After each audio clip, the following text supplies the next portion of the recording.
nous avons réussi les 2 ans parce que nous avons réussi à gérer un pays pendant 2 ans boo xamante ni dañoo doubler li nga xamante mooy masse salariale bi dañoo lépp bor yoo xamante ni c'est au-dessous de nos moyens mooy 119% du PIB dañoo fekk réew moo xamante ni daanaka liñ ci fekk ci liquidité bëriwul ñu ñëw fexe ba redresser loolu 2 ans ñuy fay salaire yi 2 ans ñuy doxal réew mi normalement. kon donc jàpp naa ne sur le plan économique on a réussi mais là où le bas blesse te dañ koy wax na parce que dëgg moom yàlla moo ko moom ku lul àq waral kaaramuraan dafa am fu ñu Sénégal yi doon xaar mooy lan justice sur les finances publiques sur nos finances publiques justice ci li nga xamante ni moo fi xewoon ci diggante 2021 ak 2024 loolu nag yaa Moussa bu dëgg rek taxee ñu wax côté boobu on a échoué. ok te loolu mooy dëgg te xam naa ne bu ñu ñëwee ci kanam dinaa la wax la moo tax ñu ne la on a échoué ci côté boobu.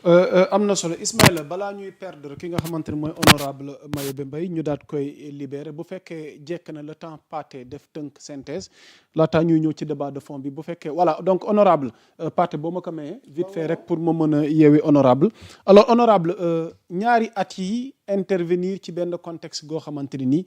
surtout sur le plan politique balaa ñuy ñëw ci justice bi nekk na ñaari secteurs yi nga xamante ne askan wi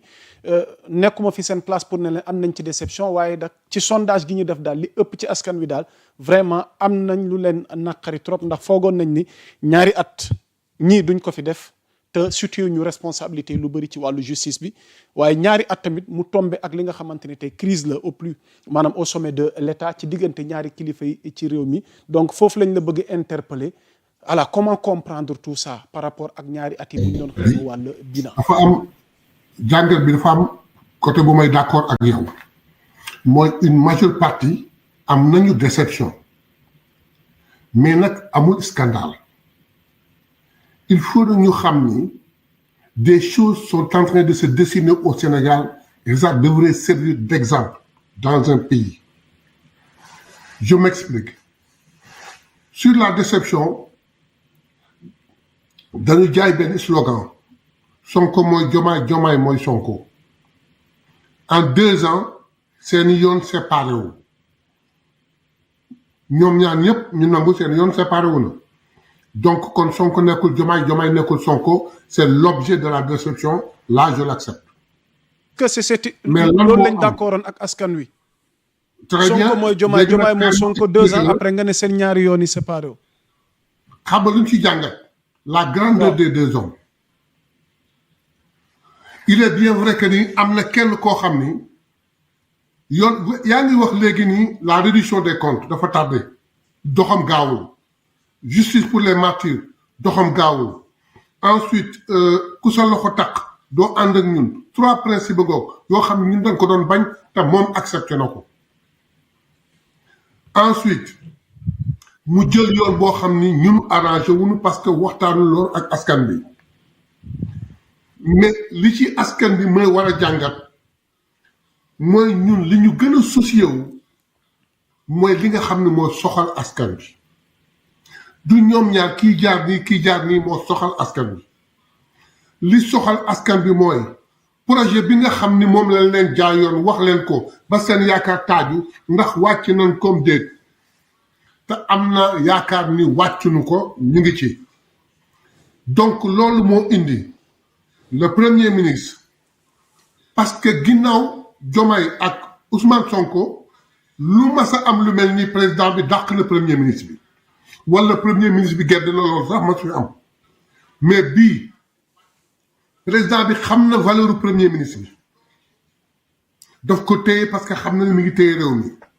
le premier ministre xam na li askan bi di xaar ci moom te xam na ni téye na askan bi lu ko neex ak lu ko naqadeeg lu mu bëgg ak lu mu bañ ak yépp mu tekk ci kaw toog ci place am mat ko sëkk di doxal les instructions du chef de l'État pour la bonne marche du pays donc loolu am sur le plan politique dañ koy yemale simplement sur le plan politique déception du ma ko bañ waaye nag entravewul en rien la bonne marche du gouvernement donc loolu premier ministre di wax naan la cohabitation douce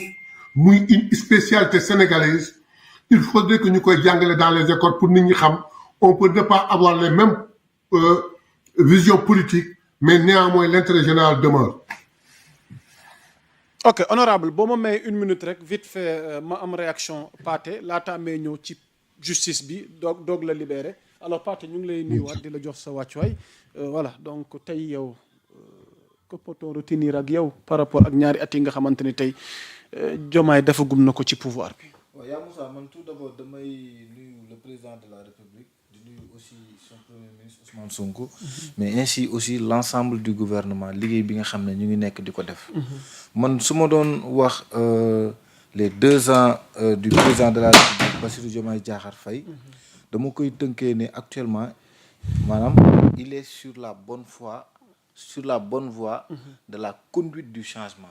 parce que le changement dama koy wax chaque jour c'est pas du jour au lendemain ay actes la yi ngay teg di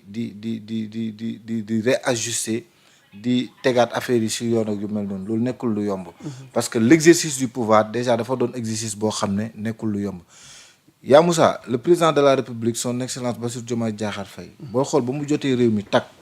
ak l'ensemble de son gouvernement ñoom dafa am loo xam ne loolu la njëkk song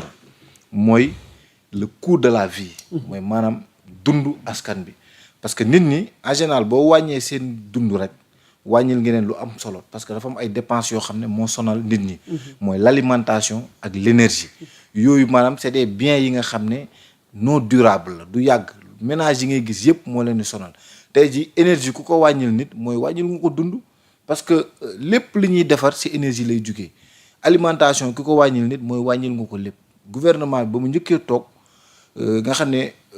Ousmane Sonko premier ministre loolu la ñoom ci loolu la njëkk dox mooy maanaam wàññi le coût de la vie bañ jugee ci loolu aussi ñu gis ne Sénégal dañuy gis ne homme politique yi arène politique bi dafa xaw a pëcc xoo ak nu mu demee noonu mu woote dialogue politique woo homme politique yi si ñu waxtaanee waat nan nañuy tëggaatee yu bëri yoo xam ne mën nañ ko xoolaat bu baax a baax a baax loolu dama si profité lancer un appel les acteurs politiques woo leen si à la retenue ñu xam ne aussi la politique c'est les débats d'idées la politique c'est la guerre des arguments politique on le fait avec la tête c'est-à-dire politique mën nga bañ a bokk ak nit parti ak foo munti bokk quoi même si tu critiques le président de la République mais maanaam nga critiquer ko dans le respect ak la retenue ak tamit même premier ministre tamit boo koy critiquer nga def ko respect ak retenue ba nga xam ne maanaam yow affaire bi da nga koy teg ci yoon ak yu mel noonu loolu moom ba mu ko wootee ba pare aussi ñu jóge foofu ñu dem ci l'assainissement des finances publiques parce que finances publiques Sénégal ñi yoroon réew mi da ngay gis ne finances publiques yi dafa doyoon waar trop parce que boo jëlee tey ji ñaari facteurs yu ëpp solo mooy le taux d'endettement ak tamit le déficit budgétaire nga xam ne régime bi fi nekkoon respecté wul woon les critères de convergence de l'UEMOA dañ ko dépassé woon largement mais avec ce nouveau régime ñoom dañuy tendre vers le respect des critères de convergence de l'UEMOA nga xam ne déficit bi dañuy fexe ñoom ba yóbbaat ko ci 3% taux d'endettement bi ñu fexe ba yóbbaat ko ci 70% loolu yëpp ñoom ñu nekk di ci liggéey di dund ay contraintes yu métti mais weesuwul loolu taxul ba carburant bi aussi wàññi nañ ko te ku qui parle de carburant parle de déplacement te bien ak service yi bu ñuy déplacé wu day tax affaire bi day gën a yomb ci nit yi transport bi day yomb ci nit yi parce que carburant ku ko laal da ngay laal transport parce que kiy jaay bien booy xool da ciy teg coût du transport loolooy tax bien bi di cher kon ku la yombal transport sax non seulement yombal na la sa déplacement mais yombal na la aussi bien bi ngay acquérir mu mun a yomb ci yow loolu yëpp nga gis ne ñu ngi ci li may wax chaque jour c'est-à-dire réew nekkul ne dañ koy changer du jour au lendemain changement conduite la loo xam ne da nga ciy tegu ngir mën a jëm vers le changement définitif te loolu noonu day laaj ay processus day laaj ay réformes def nañ réforme code général des impôts réforme code des investissements actuellement nga xam ne lu yàggul dara le premier ministre def na fi conférence de presse wax affaire renégociation contrat yi loolu yëpp doon loo xamee dafa am solo loolu yëpp ces nouvelles autorités gouvernement bi nekk ci di ci liggéey bu am solo man damay nuyu aussi di beral nuyoo une référence boo xam ne le ministre des finances et du budget mooy Cheikh Diba muy def liggéey bu am solo ku ne xam ne actuellement ni régime bi def nañu recrutement ay enseignants doo dégg ñu naan salaire tardé na ak yu mel noonu yooyu yëpp ma ko siy jaajëfal si liggéey bu muy def nga xam ne premier ministre moo ko conduire ñoom ñëpp ma leen di wax ne yoon bi ñu jël nii nekkul yoon boo xam ne dafa yomb parce que dañ nekk si contexte boo xam ne mondialisation la ngay gis ay choc extérieur te choc yooyu bu amee en général day répercuter si réew mi donte ñun suñu gouvernement bi le président de la république wootewul une rupture radicale mais aussi pas une soumission passive maanaam ñun dañuy nekk si dans le juste milieu muy une diplomatie économique intelligente loo xam ne nekkul ne rupture bi day radical trop parce que nous sommes dans un contexte d'interdépendance mondiale dëkk yëpp dañuy soxlante yàlla day jox dëkk bi ressource naturelle bi xañ la bee kee mu jox ko bii kee mu xañ ko bee loolu nag moo tax ñun dëkk yi dañuy lëkkaloo suñu biir surtout suñuy coopération bilatérale yi nga xam ne ñu ngi si liggéey bu am solo bu ko defee régime bi daal tànk yi nga xam ne ñu ngi si nii incha allahu rabbi buñ si jugul conduite du changement bi ñu teg nii incha allah dinañ ci gis ndam. ok am na solo alors Ismaïla ma ñëw ak honorable Mayebe Mbaye daal di terminer ak moom laataa ñu koy yeewi alors honorable Mayebe defe naa